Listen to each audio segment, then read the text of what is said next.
you for tuning in to the Andrew Tate Show by GSMC Sports.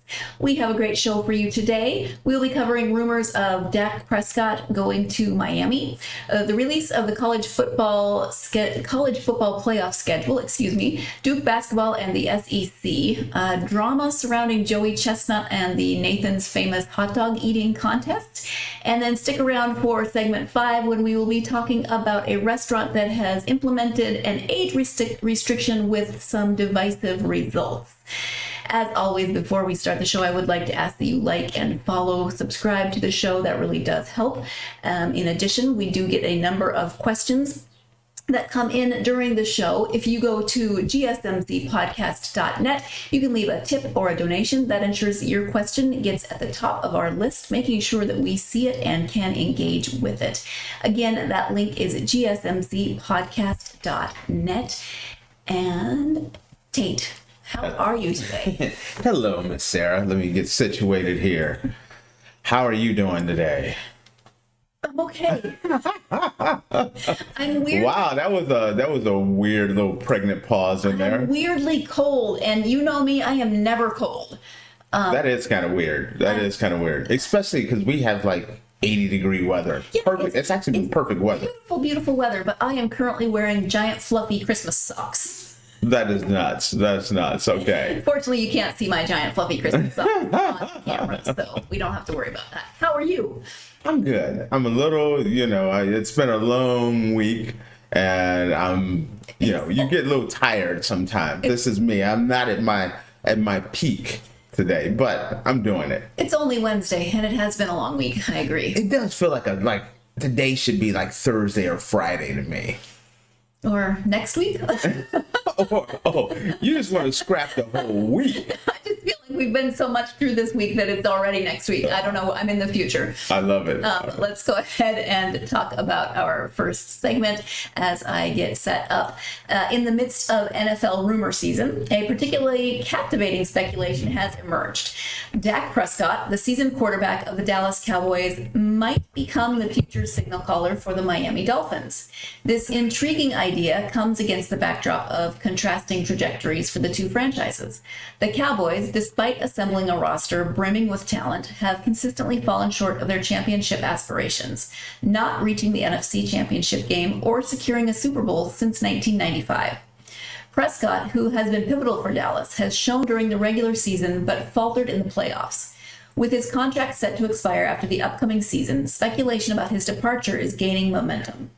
On the other side, the Dolphins are experiencing a surge of success led by the young quarterback Tua Tagovailoa. Last season, Tagovailoa led the NFL with 4,624 passing yards and a 69.3% completion rate, making Miami one of the league's most explosive offenses. However, despite his impressive stats, the Dolphins fell short in the playoffs against the Kansas City Chiefs, highlighting the unforgiving nature of postseason football. Amidst these dynamics, former NFL star receiver Plaxico Burress made a bold prediction on the Carton Show, suggesting that if the Cowboys miss the playoffs, Prescott will be seen in a Dolphins jersey. This statement underscores the precarious nature of NFL careers and hints at a possible dramatic shift in Prescott's career path. If Prescott were to move to Miami, he would bring veteran leadership to a team full of potential, but still striving for true championship contention. While Tagovailoa has shown promise, debates about his ability to lead the Dolphins to ultimate success persist. Prescott, despite his playoff struggles, could provide the necessary experience to help the Dolphins convert their offensive power into substantial achievements. Meanwhile, the Cowboys might turn to Trey Lance, a promising young quarterback, to step up. As the 2024 NFL season approaches, the sports world is keenly watching the developments surrounding Prescott and the Dolphins. This potential move could redefine Prescott's career and significantly alter the NFL's competitive landscape. Whether the speculation becomes reality remains to be seen, of course, but the excitement and unpredictability of the NFL continue to captivate fans and analysts alike. So, rumor season, what do you think? Okay, this is weird because I think it was like a week ago, just a week ago, I made the same statement. You did? I did. Okay. So, okay. And here's my take on this. I don't think this is absolutely crazy. It's a rumor. Sure. It's not even a rumor. It's speculation on future, projecting where things will go. Did you somehow manifest it? I don't know, because I was the only person that said this. I brought it up in the production meeting, so there's a number of people that can verify that I've said this. I looked at it and I said, okay, if Dallas does not sign Dak, when you look around the landscape, what team would go after Dak? It would have to be a team that thinks they're quarterback away from contending for a Super Bowl. And the team, or in a team that's not 100% in love with their quarterback. And the first team that pops in my head is the Miami Dolphins. I think Tua has done amazing things for them, just like Dak has done amazing things for the Cowboys, but they're not 100% sold. Where Dak is that guy that sometimes teams covet what they don't have. Dak is a potential MVP candidate. I could see Miami wanting to go after Dak, paying Dak the money that he wants. That's the first thing. That's 65 million. Going to Florida, no state taxes. That makes that closer to 65-70 million. Then you're talking about partnering up with Tyreek Hill and all the weapons that they have. I think Dak would jump at this one. Dallas, on the other hand, looking at things and saying, if we're not going to progress further than first round or playoffs and out, maybe it's time to rebuild. And looking at possibly trade Lance. Or, Tua. Tua could be, it's kind of a weird thing where you could actually have a scenario where not through via trade, but through just switching. Dak gets signed by the Dolphins, Tua gets released, and I can see the Cowboys bringing Tua in or working with Trey Lance, depending on Trey Lance's advancing. His, improving throughout and advancing throughout the season. This is not as crazy as one would think. I think Dak and Dak's family wants a fresh start. I know Dak's family has talked about wishing he wasn't in Dallas. There comes a lot less pressure on Dak to perform when you don't have that star on that helmet. Dak going to Miami, he would be definitely embraced by the city. The city would be excited to have him. Being able to work with a Tyreek Hill and the players that they have, I could totally see that as maybe one of the top choices for Dak at the end of this year, when Dak is a free agent. A true free agent, can't be franchised, can't be traded. When Dak leaves this, do not be surprised if you don't see this. I personally think Tua has been, a nice quarterback for the Dolphins. There's a lot of people that are very down on Tua. I'm not one of them. I think turning the page on Tua would be a mistake. I think turning the page on Tua for Dak Prescott is a push.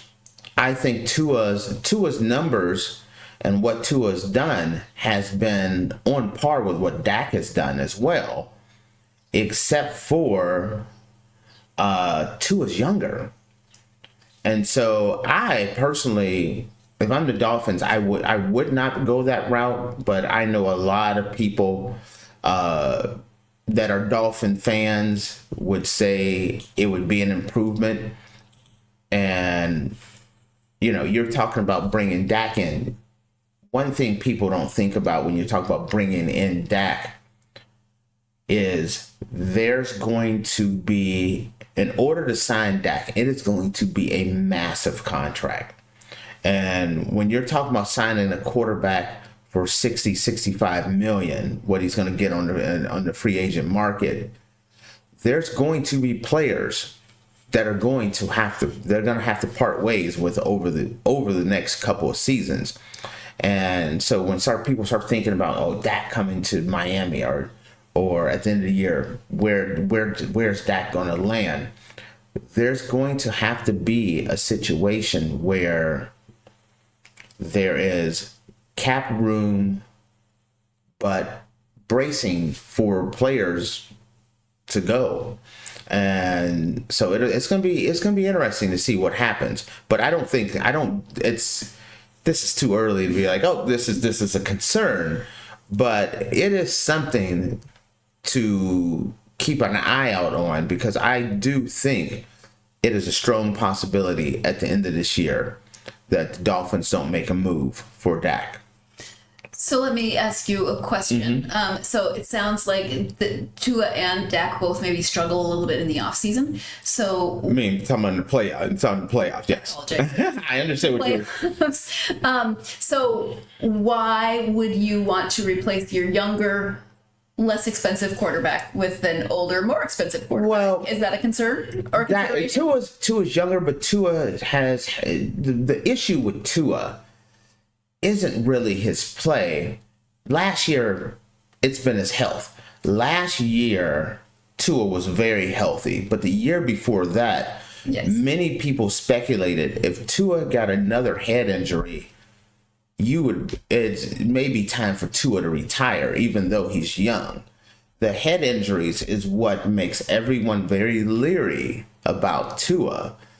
I think if Tua can put together another healthy season, where it's 2 seasons in between those two, that disastrous season, I think a lot of that will go away. But I do think the Dolphins have been very leery about investing long term in Tua because of those head injuries. And I don't think they would have a problem whatsoever investing in Dak, who has been pretty much a very sturdy, healthy quarterback, with the exception of that 1 year. So I can understand why they consider that, but I'm not done with Tua. I think Tua has a lot more tread. He's a young quarterback, and I feel like Tua's only going to get better. Well, the thing is, you can never predict who's going to be. You can predict, but everyone can be incredibly wrong as well. You never know what's going to happen in terms of injuries and unforeseen consequences. So it's something to keep an eye on. And if it does actually happen, I'm going to give you credit for manifesting. Yeah, okay. Listen, I get this before Plaxico Burress did because, it. Because I mean, I was in that production meeting. We should have recorded the production meeting, so we had proof. We're going to go ahead and take our first break for this episode. When we come back, the college football playoff schedule has been released, so we'll be talking about that. You are tuned into the Andrew Tate Show by GSMC Sports, and we will be right back.